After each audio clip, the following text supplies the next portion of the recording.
हर एक व्यक्ति अपना नसीब लिखवा कर आता है। उसके नसीब में जो उसको मिलने वाला होता है वो मुकर्रर होता है,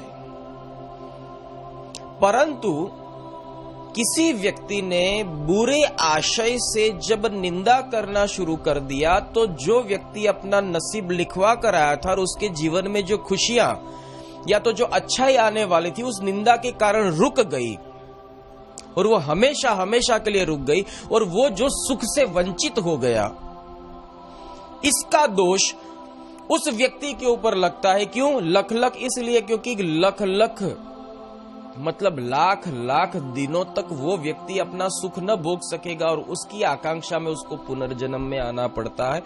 वो उसकी एक निंदा उस दूसरे व्यक्ति के पुनर्जन्म का कारण बनती है। जैसे आप और आपकी पत्नी बहुत एक दूसरे के लिए मेड फॉर ईच अदर, पर किसी व्यक्ति ने अगर कुछ गलत निंदा कर दिया, आप एक दूसरे के ऊपर दोषारोपण करके अलग हो गए। और निंदा कुछ ऐसी चीज होती है वो विश्वास का भंग कर देती है। फिर चाहे कितने भी आप प्रमाण दो, पर वो जो खरोचे होती है वो रह जाती है, और उसके कारण वो जो भाव था साथ जीकर अद्वैत होने का वो ना हुआ, और जो संकल्प लेके आए थे साथ जीने का वो टूट जाता है। वो पुनर्भव का कारण बनता है। ये महापाप है। दूसरी बात ये समझ ले कि हमेशा जब आप किसी की निंदा करते हो तो आपको लगता है ये तो सामान्य खेल है, पर कभी ये खेल खेल में किसी की जिंदगी तक उजड़ जाती है। एक औरत जिसके 2-3 बच्चे हैं, अगर उसके पीछे जब निंदा की जाती है, उसको अपना घर त्याग करना पड़ता है, पति निकाल देता है, और वो दर बदतर जिंदगी जब जीती, एक घर से दूसरे, दूसरे से तीसरे, ऐसे करके बुढ़ापे तक जब सड़ सड़ के मरती है, उसका दोष उस नापाक को जाता है जिसने निंदा की। एक व्यक्ति बहुत खूबसूरत जॉब करता है, वो अपने बॉस से बहुत ईमानदार रहता है, नमक हलाल होता है, पर किसी व्यक्ति ने ईर्ष्यावश उस व्यक्ति की निंदा कर दी और उसको नौकरी से निकाला गया। आज उसकी बीवी और बच्चे रास्ते पे आ गए, उसके बूढ़े माँ बाप जिनकी दवाई चल रही थी वो बिना दवाई के मर चुके और वो बेघर हो चुके। उसके पीछे का एक सामान्य निंदा, जो कहा जाता है तिनके जैसी निंदा थी, पर उस निंदा से कोई व्यक्ति कितना बेघर हो चुका। और दूसरी बात कहते हैं कि कभी हरि गुरु और संत की निंदा न करें, क्योंकि उसमें कितने लोग सत्य के रास्ते पे आने वाले होते हैं, वो बहुत दूर चले जाते हैं। इसमें कहा गया है, मेरे गुरु साहब हमेशा कहते हैं कि एक व्यक्ति को अगर आप परब्रह्म का रास्ता दिखाओ या सत्संग का रास्ता दिखाओ तो एक ब्रह्मांड को तारने का पुण्य मिलता है, और एक व्यक्ति को अगर सतनाम से अलग करो, कहा जाता है कि एक ब्रह्मांड के विनाश का पाप तुम्हारे सर के ऊपर लगता है। अतः झूठी निंदा ना करें। मन का काम क्या है, उसको तो देखा देखी बस एक गोसिप शुरू करना एक आदत होती है। मन की एक अवस्था है, बैठे बैठा है कुछ बोलूं। आप हमेशा याद रखना, मन की एक अवस्था है, बैठे बैठे जब भी फ्री होता है वो किसी टॉपिक को ढूंढता है कि मैं कुछ बयां करूं, कुछ बोलूं।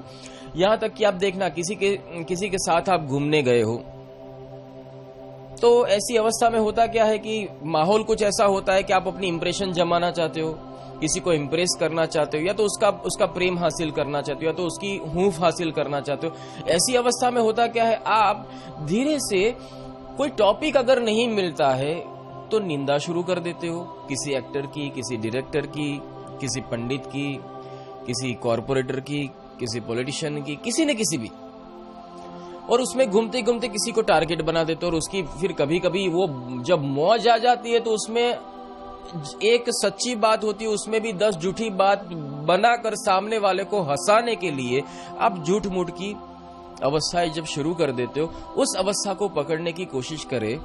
कहा जाता है कि जब आप किसी की निंदा करते हो तब 3 व्यक्ति का कत्ल होता है। एक तुम्हारा, क्योंकि तुम जब निंदक होते हो तो सामने वाला पहले से होता है, जो ये जो निंदा कर रहा है क्या कल मेरी निंदा नहीं करेगा क्या? ये जो आज निंदा कर रहा है कल मेरी निंदा नहीं करेगा? जो समझदार व्यक्ति होगा धीरे से समझ जाएगा, बोले ये आए तो सावधान रहना, ये आए तो सावधान रहना, ये छुपी पुलिस है, सीआईडी है, रेड अलर्ट।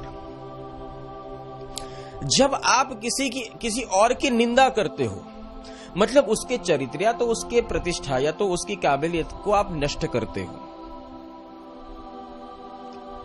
और जो सुनने वाला होता है, जो सुन लेता है, उसके मन में भी वो गंदगी आ जाती है, फिक्स हो जाती है।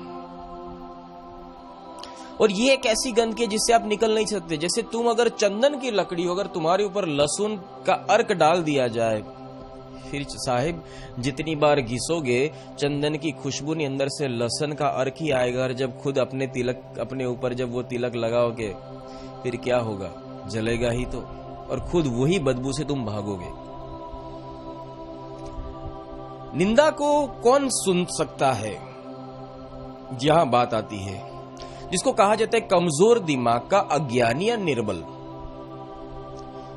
सक्षम, सशक्त, विनयी, विवेकी और भक्त किस्म का जो व्यक्ति होता है वो निंदा का हमेशा परित्याग करता है। वो यही कहता है, एक्सक्यूज मी, ये बातें आप बंद करें और काम की बातें करें, दैट्स ऑल।